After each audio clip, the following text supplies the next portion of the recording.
यदि आप एक छोटा सा स्टेप भूल जाते हैं तो कुछ भी फल नहीं मिलेगा। यह शास्त्रों में लिखित है। कई वर्ष तक तो मैंने भी खुद ये नहीं किया, पेड़ में लगा रहा हूं फल कोई खा रहा है, ऐसा नहीं होना चाहिए। उनको भी लगा कि अरे बताया नहीं मैंने, मुझे तो लगा इसको पता होगा।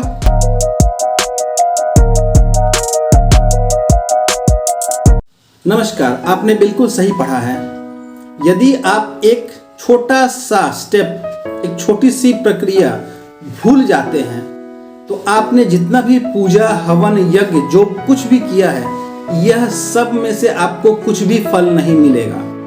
यह शास्त्रों में लिखित है, प्रमाणित है, यहाँ तक कि वेदों में भी बताई गई इसके बारे में। चीज़ ऐसा है कि जब हम कोई अनुष्ठान करते हैं, हम लंबे समय तक व्रत रखते हैं, हम उसके पीछे खर्चा करते हैं, समय लगाते हैं, धन लगाते हैं, पंडितों को बुलवाते हैं, जप होता है, हवन होता है, बहुत कुछ होता है।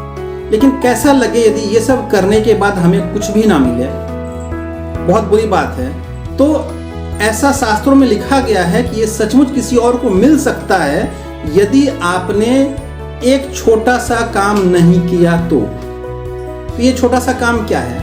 चलिए आइए इसे कथा के माध्यम से जानते हैं। कथा ऐसा है कि एक समय इंद्र भगवान बहुत परेशान हो गए थे। क्यों परेशान थे? क्योंकि धरती लोक पर जितने भी लोग पूजा पाठ, हवन, जप जो कुछ भी करते थे अनुष्ठान, उसका पूरा पुण्य फल वो खुद ले जाते थे। सब कुछ उनका हो जाता था, उनके पितरों का होता था, उनके इष्ट देवता का होता था, यहाँ तक कि कराने वाले ब्राह्मणों को, पंडितों को, सबको मिलता था। पर इंद्र भगवान को कुछ भी नहीं मिलता था, क्योंकि ऐसा नहीं था कि हर कोई इंद्र भगवान के लिए पूजा, हवन, जप कुछ करेंगे।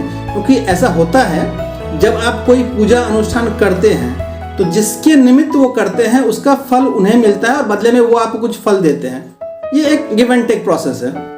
तो इंद्र के लिए सब कोई नहीं करते थे तो उन्हें लगभग कुछ भी नहीं मिलता था, क्योंकि देवी देवता तुम्हारे बहुत सारे हैं, उसमें से 1-2% इंद्र के लिए पूजा करते थे। तो इंद्र भगवान बहुत परेशान हो गए।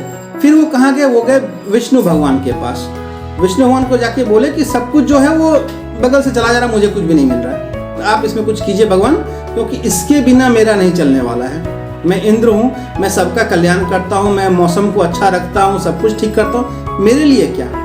क्योंकि मैं जब अच्छा मौसम ला रहा हूँ, कुछ अच्छा कर रहा हूँ, तो उसका फल सबको ही ले रहे हैं। लेकिन जब मेरी बारी आती है तो मुझे कोई पुण्य फल क्यों नहीं मिलता? प्रभु आप इसका कुछ समाधान करें।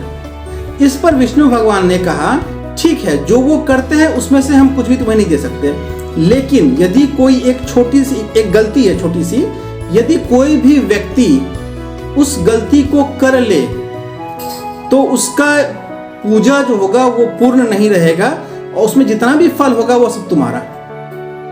यदि पूरा ना मिले तो एक बड़ा हिस्सा तो जरूर मिलेगा। तो इसके बाद इंद्र भगवान खुश हो गए। तो इसके बाद से एक प्रथा चली है जो हमारे वेदों में वर्णित है, ऋग्वेद में ही बताया गया है कि आपको ये एक छोटा सा कार्यक्रम करना है हर हवन, हर पूजा, हर जप सबके बाद, तो आपका जो क्या है पूरा फल आपको मिलेगा। वो तरीका क्या है हम बताते हैं, पर इसे जानने से पहले कुछ और नियम जान लेते हैं। तंत्र में जब तक आपके गुरु या उनके गुरु आपको एक आदेश ना दे तब तक उसे करना जरूरी नहीं है। आप जब मानसिक जप कर रहे हैं, मन से भर दिन, जैसे कुछ ना कुछ मंत्र लोग पढ़ते हैं, अधिकतर लोग पढ़ते हैं, उसमें इसका जरूरत नहीं है। आप जब चलते फिरते रास्ते में अपना मंत्र माला लेके मंत्र जपे जा रहे हैं, उसमें इसका जरूरत नहीं है। जरूरत कब है? जब आप किसी आसन लगाकर किसी जगह बैठकर एक कोई भी अनुष्ठान करते हैं, चाहे ये दैनिक पूजा हो या कोई बहुत बड़ा अनुष्ठान हो या कोई बहुत बड़ा हवन हो या लाखों की संख्या में आप जप कर रहे हो। अगर 108 माला भी जपते हैं तो ये प्रक्रिया आपको करनी है। नहीं करेंगे तो क्या होगा? आपको इसका फल नहीं मिलेगा। आपने मंत्र तो जप लिया, फिर फल क्यों नहीं आया? यही सोचेंगे। लिखा हुआ हमारे शास्त्रों में कि यदि आप ये नहीं करते हैं तो आपको नहीं मिलेगा। आपने बचपन से टीवी देखी होगी, टीवी में काफी सारे सीरियल्स होते हैं जिसमें देवी देवताओं को दिखाया जाता है। हनुमान जी का सीरियल, महाभारत, रामायण, आप कुछ भी उठा के देख लो, हर जगह आपको एक कॉमन चीज दिखाया जाएगा कि कोई भी ऋषि मुनि या दैत्य जब तपस्या कर रहे हैं किसी देवता की, महादेव की हो, विष्णु भगवान की हो, ब्रह्मा जी की हो, देवी माँ की हो, किसी की भी तपस्या कर रहे हैं, तो इंद्र भगवान जरूर से आते हैं उसे बीच में तंग करने के लिए, उसे किसी भी तरीके रोकने के लिए। कभी अप्सराओं को भेजते हैं, कभी मौसम बिगाड़ते हैं, कभी खुद पहुंच जाते हैं। करने का कारण क्या है? कि उनको अगर ये किसी भी अनुष्ठान को बीच में रोक देते हैं और वो जो स्टेप जो कार्य बताया गया है उसको किए बिना अगर वो मुनि, वो ऋषि, वो देवता, वो असुर जो भी है वहाँ से उठ जाते हैं, तो जो भी फल मिलना था उतने देर के तपस्या या पूजन के लिए वो सब इंद्र भगवान को मिल जाता है। और पूजा तो ऐसे ही उनका करने वाले को कोई फल नहीं मिला, तो खास करके असुरों की पूजा में इसीलिए वो विघ्न डाला करते थे।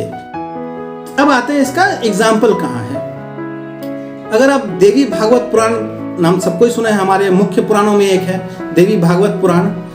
इसका जो 9वां स्कंद है उसका 23वां अध्याय, इसमें आप श्लोक 15 से 20 तक यदि पढ़ेंगे तो आपको इसमें क्लियर मिलता है एक कथा, जिसमें इंद्र भगवान एक ऋषि को पूजा करते वक्त जब वो अनुष्ठान कर रहे होते हैं तो बहुत प्रयत्न करके बीच में ही रुकवा देते हैं, क्योंकि उन्हें डर होता है कि इस पूजा को पूर्ण करने के बाद यदि इनको पूरा फल मिल गया तो वो बहुत ताकतवर हो जाएंगे। उसके बाद हो सकता है भविष्य में वो स्वर्गलोक पे आक्रमण कर दे, हो सकता है वो कुछ भी करे या ना भी करे, लेकिन इंद्र के मन में पहले से डर होता है। इसके लिए वो क्या करते हैं, उसको बीच में ही रुकवा देते हैं और सारा फल वो स्वयं लेके चले जाते हैं। इसके अलावा पद्म पुराण के उत्तराखंड में 72वां अध्याय श्लोक 25 आपको यह बताता है कि यदि आप कोई भी अनुष्ठान पूर्ण करके नहीं उठते हैं, उसे सही तरीके से खत्म नहीं करते हैं, तो आपको उसका फल नहीं मिलता, उसे इंद्र ले जाते हैं।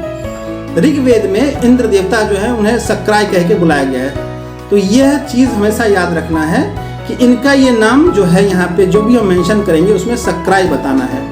कुर्म पुराण के पहले अध्याय के 25वें श्लोक उसमें यह बताया गया है कि यदि आप कोई भी पूजा अनुष्ठान करते हैं और इंद्र भगवान को सही तरीके से नमस्कार करके उन्हें प्रणाम करते हुए इसे खत्म नहीं करते हैं तो भी आपको आपके पूजा पाठ का कोई फल नहीं मिलता है। तो हमने कुछ रेफरेंसेस देख लिए हैं। आज के दिन में जमाना है चैट जीपीटी का, गूगल का, आप कुछ भी यूज कर सकते हैं।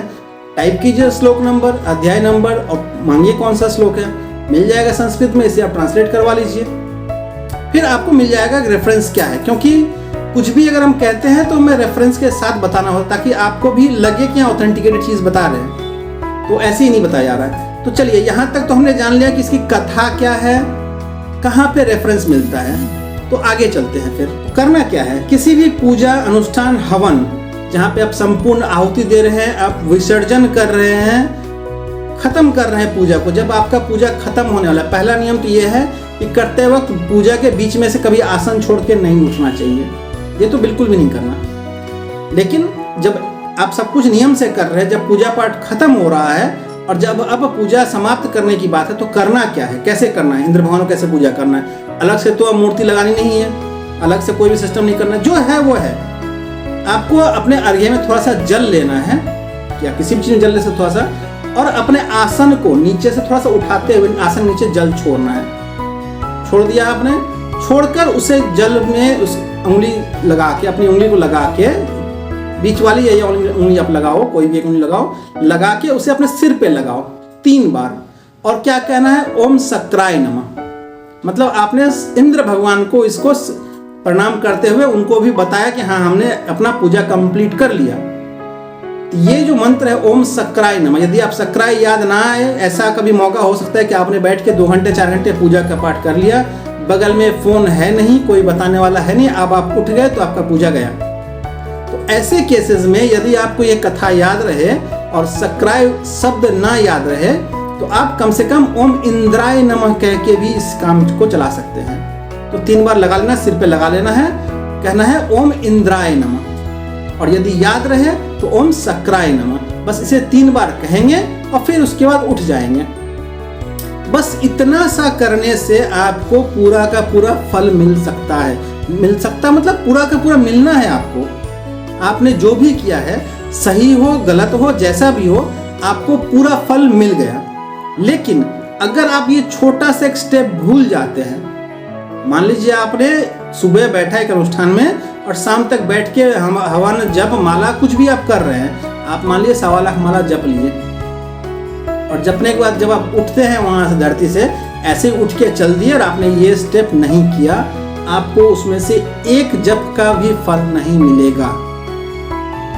लेकिन यहीं पे आपने बस छोटा सा जल गिराया, सर में लगाया और आपने कह दिया ओम सक्राय नमः, ओम सक्राय नमः, ओम सक्राय नमः, आपको मिल गया पूरा फल। अब कुछ कुछ केसेस क्या होते हैं जहाँ पे जल संभव नहीं हो पाता है। ऐसा भी हुआ होगा, आपने देखा होगा कि आप किसी ऐसे जगह पे बैठे हैं, आपने अपना आसन उठाया, जैसे मैंने बताया था कि आसन लो, माला लो, कहीं भी जाकर आप जप कर सकते हैं। मान लीजिए आप घूमने गए किसी मंदिर में, किसी शक्तिपीठ में, किसी ज्योतिर्लिंग में कहीं गए, आपने आसन निकाला, बैठा, पूजा किया, लेकिन वहाँ पे जल का कोई व्यवस्था आपके लिए नहीं लिया है। ऐसा हो सकता है कि संभव नहीं था, ऐसा हो सकता है कि आप किसी ऐसे जगह पे जहाँ पे आप जल नहीं गिरा सकते आप, या फिर ऐसा भी जगह हो सकता है जहाँ पे ऑप्शन ही नहीं है या भूल गए, सीधी बात है। ऐसे में क्या करना है, आपको बस आसन उठा के आसन नीचे थोड़ा रज लेना है। अब साफ जगह तो रज मिलेगा नहीं, रज मतलब धूल, साफ जगह तो रज मिलेगा नहीं, बस फॉर्मेलिटी दिखानी है कि हम रज ले रहे हैं। तो बस आसन उठाओ, थोड़ा सा नीचे से रज हल्का सा लो, सर में लगाओ और 3 बार कह दो ओम सक्राय नमः। इससे भी काम आपका बन जाता है। कभी कभी ऐसा भी होता है कि आप किसी कुर्सी पे, किसी सिंहासन पे बैठे हैं और आप अपना पूजा कर रहे हैं, कोई मना नहीं है, आप कर सकते हैं, आराम से कर सकते हैं। आप कहीं ऊंचे जगह पे बैठ के अपना जप कर रहे हो, कर लिए। जब जप खत्म हो जाए तो कुर्सी के नीचे जो धरती है, धरती तो होनी है, ऐसा नहीं है कि कुर्सी को हवा में उड़ा रहे हैं, धरती पे तो होनी है। जब धरती वहाँ कुर्सी नहीं धरती, वहाँ पे हाथ आराम से बढ़ा लो, उसे छू लो और फिर ओम सक्राय नमः कह दो। यदि आप बहुत ऊंचा जगह हाथ नहीं पहुँचता, जहाँ पहुँच रहा है वहीं पे लगा लो, कह दो ओम सक्राय नमः, फिर उठो, क्योंकि उठने से पहले ही ये करना है। यदि ये बिना किए आप उठ गए तो आपको कुछ भी फल नहीं मिलेगा, और ये शास्त्रों में वर्णित है, ये ऐसे ही मुंह की बात नहीं है। इस चीज को आप हमेशा से ध्यान रखा करो, इस गलती को कभी ना करो, क्योंकि यदि आपने 100 बार भी कोई नाम जपा, एक माला जपा, आपने ओम नमः शिवाय का 100 माला जप, एक माला जप लिया, 108 बार हो गया, या फिर मान लिया आपने 108 बार राधा राधा जप लिया, आपने 108 बार राम नाम जप लिया, आपने 108 बार भैरव मंत्र, कुछ भी जपा हो, या आप धरती पर बैठ के भगवान को दिया दिखा दिए, धूप दिखा दिए, जो भी करेंगे सबका कुछ ना कुछ पुण्य फल होता है। ऐसा सोचें कि ये छोटा सा काम, इसमें क्या मिलेगा, नहीं, बिल्कुल नहीं, ऐसा नहीं है। एक एक कार्य का महत्व होता है। आपने कुछ भी एक काम किया, कुछ भी पूजा अर्चना किया, उसका एक फल आपके लिए जमा होता है, जो आपके पुराने प्रारब्धों को ठीक करने में सहायक होता है। जरूरी नहीं कि एक लोहार की हथौड़ी हो, 100 सुनार की हथौड़ी भी हो सकती है।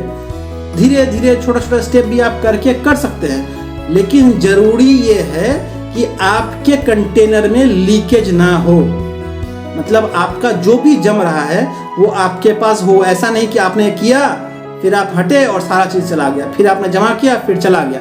ऐसा अगर करेंगे तो जिंदगी भर खाली रह जाएंगे। आप कभी कभी सोचते होंगे कि हम इतना पूजा करते हैं, इतना जप करते हैं, इतना हवन करते हैं, हमें कहाँ कुछ अच्छा मिलता है। अच्छा मिलने के लिए 3-4 चीज जरूरी है। पहला, आपका पुराना प्रारब्ध पहले कटेगा, फिर आपका नया प्रारब्ध बनेगा, फिर आप अच्छा फल आपको मिलेगा। लेकिन आप यदि जप कर रहे हैं, पूजा पाठ कर रहे हैं और वो सारा का सारा चला गया, तो फिर कैसे ठीक होगा। यह गलती मैंने बहुतों को करते देखा है।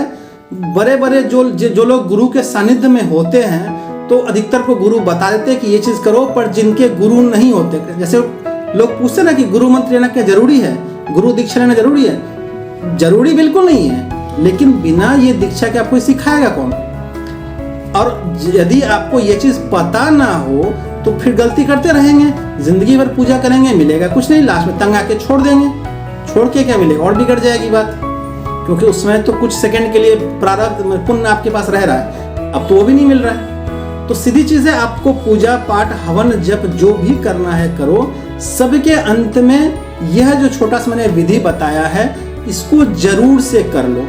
अगर आपको लगता है कि यहाँ तक कि मैंने सही बोला है, तो कम से कम एक लाइक या सब्सक्राइब तो बनता है, अगर आपको लगे कि हाँ सही है। क्योंकि देखो, आप अगर इस बार यहाँ तक देख चुके हो और आप मुझे एक सब्सक्राइब कर लेते हो, नोटिफिकेशन ऑन कर लेते हो, तो अगली बार मैं जब भी इस तरीके का वीडियो बनाऊंगा तो आपको नोटिफिकेशन आ जाएगी। यदि आप नहीं करेंगे तो हो सकता है हम फिर दोबारा कभी ना मिले, उसके लिए पहले से ही नमस्कार। क्योंकि करोड़ों लोग हैं, कब मिलेंगे ना मिलेंगे। तो मेरा कोई पर्सनल इंटेंशन या मोटिव ऐसा कुछ भी नहीं है। मेरा सिर्फ ये जानना था कि मैं एक ब्राह्मण होने के नाते ये मेरा फर्ज बनता है कि मैं आप सबको ये छोटी सी गलती करने से तो रोक ही सकता हूँ, कि आप कहीं भी जाते हैं, पूजा पाठ करते हैं और एक छोटा सा गलती की वजह से यदि सारा पॉइंट 0 हो जाए तो क्या फ़ायदा इतना मेहनत करने का। अब मैं ये भी नहीं कहूँ कि मेहनत मत करो, मेहनत तो करना है, लेकिन पूरा क्रेडिट यदि मिल सकता है बिना किसी खर्चे के, बिना किसी अगर ऐसा होता कि मैंने कहा कि आपने पूजा कर लिया, इसके बाद 101 रुपये दान दो तब मिलेगा पूरा, तो फिर तो वो खर्चा था। पर यहाँ ना खर्चा है ना कुछ है, बस एक बूंद जल गिराओ और मिल गया आपको पूरा फल। जल गिराना है, प्रणाम करना है, किसे करना, किसी भगवान को ही करना है। इंद्र जी भगवान है, इंद्र देवता जो है ये तो भगवान ही हुए ना, तो भगवान को प्रणाम करना है, बस काम खत्म। तो इस स्टेप को आप जरूर से किया करो।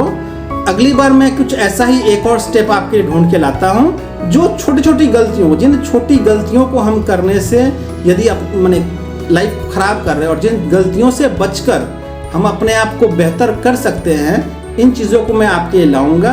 पर इसके लिए ज़रूरी है कि आप सब्सक्राइब करके रखो ताकि जो ही मैं पोस्ट करूँ आपको वो मिल जाए। क्योंकि मैं एक ब्राह्मण घर से हूँ, बचपन से ही पूजा पाठ करता आया हूँ, लेकिन कई वर्ष तक तो मैंने भी खुद ये नहीं किया। मैंने काफ़ी लोगों को देखा है कि वो नहीं करते हैं। क्यों नहीं करते हैं? क्योंकि किसी ने बताया नहीं उनको। कहाँ बताएंगे? अब चीज़ ऐसा होता है कि बड़ी बड़ी चीज़ें आपको मिल जाएंगी, किताबों में, कॉपी में, यहाँ वहाँ सब जगह मिल जाएंगी, लेकिन जो छोटे छोटे चीज़ होते हैं ये लोग अक्सर भूल जाते हैं बताना। क्योंकि होता है कि हमें लग रहा है कि आपको पता है, आपको लगता है कि नहीं ऐसा कुछ है ही नहीं, वो रह गया बीच में कम्युनिकेशन गैप, और उस गैप की वजह से सब कुछ चला गया। जैसे एग्जांपल मैं बता रहा हूँ, मैंने एक समय एक साधना देखी थी यूट्यूब पे। मैंने अपने गुरुजी से पूछा, गुरुजी ने कहा हाँ कर लो, बहुत अच्छी चीज़ है। मैं बैठ के 1.25 लाख मंत्र पीट गया और हुआ क्या अंत में मेरा, तो जब आधा खत्म हो गया तब मुझे पता चला कि अरे ये भी करना होता है। फिर मैंने पूछा तो उन्होंने कहा ये होता है। हम बोले अब, तो उन्होंने मुझे समझाया कि चलो अभी अनुष्ठान तो पूरा हुआ नहीं, तुम्हारा इतने दिनों का है, तुमने अंत में भी कर दिया, तुमको मिल गया तो ठीक है, वहाँ तक तो अंत में तो मिल गया। मैंने मान लिया गुरु ने कहा है तो मिल गया, लेकिन मन में बुरा लगा कि अरे पहले पता होना चाहिए था मुझे। उनको भी लगा कि अरे बताया नहीं मैंने, मुझे तो लगा इसको पता होगा, क्योंकि अगला अगर मुझे किसी महाविद्या के बारे में पूछ रहा है तो उसको तो ये तो पता होगा, कॉमन सेंस की बात है। तो ये छोटा छोटा पॉइंट जो होता है ये कम्युनिकेशन गैप में पड़ जाता है। गुरु को लगता है कि शिष्य को पता होगा और शिष्य को इस चीज़ बारे पता ही नहीं होता, वो पूछता भी नहीं है। तो इसलिए मैंने सोचा कि चलो इस पॉइंट पे तो एक वीडियो बनता है, इसलिए मैंने आपके लिए बनाया। और मैं इसे पिछले वाले वीडियो की तरह इंग्लिश में बनाने जा रहा था, फिर मुझे लगा नहीं, इंग्लिश ज़रूरी नहीं है, हिंदी में बनाते हैं क्योंकि ये जानना ज़रूरी है। यदि आपको लगता है कि इंग्लिश वर्जन होना चाहिए, हिंदी थोड़ा समझने में प्रॉब्लम है, कमेंट्स में बताइए, मैं इंग्लिश में भी बना दूंगा, मुझे कोई प्रॉब्लम नहीं है। तो इतना मैं कर सकता हूँ। तो बहुत बहुत धन्यवाद आप लोगों ने यहाँ तक सुना। जो भी करें, जैसा भी करें, जैसा आपके गुरु ने कहा या जैसा आपने सीखा, जो मन माने वही करें। भगवान सब में प्रसन्न होते हैं, लेकिन जो सबसे जरूरी है वो यह है कि आप उठते वक्त उसे इंद्र भगवान को बताते हुए, उन्हें प्रणाम करते हुए ख़त्म करें, ताकि जो भी आपने किया उसका फल आप ले जाएं स्वयं, किसी और को ना दें। क्योंकि यही बात हुई ना, पेड़ में लगा रहा फल कोई खा रहा है, ऐसा नहीं होना चाहिए। इस चीज़ को ठीक करते हैं। आप सब स्वस्थ रहिए, खुश रहिए और मन लगाकर पूजा पाठ करते रहिए। नमस्कार।